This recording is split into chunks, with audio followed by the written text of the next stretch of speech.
आपण रत्नाळं घेतलेले आहे, त्याला छान असे 2 ते 3 सिटीमध्ये शिजून घ्यायचे आहे कुकरमध्ये. नंतर या प्रकारे आपल्याला त्याला शिजून घ्यायचं आहे आणि बारीक करून घ्यायचं आहे. त्यामध्ये आपल्याला ही पिठी साखर करून घेतलेली आहे, ती सुद्धा घालून घ्यायची आहे.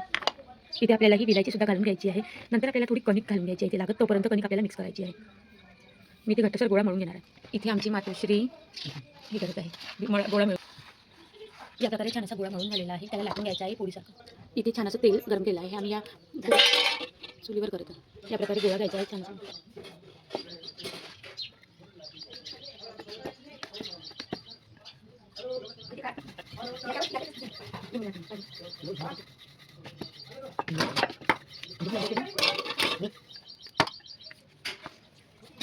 इथे तेल गरम झालेलं आहे, आपल्याला सोडून घ्यायचं.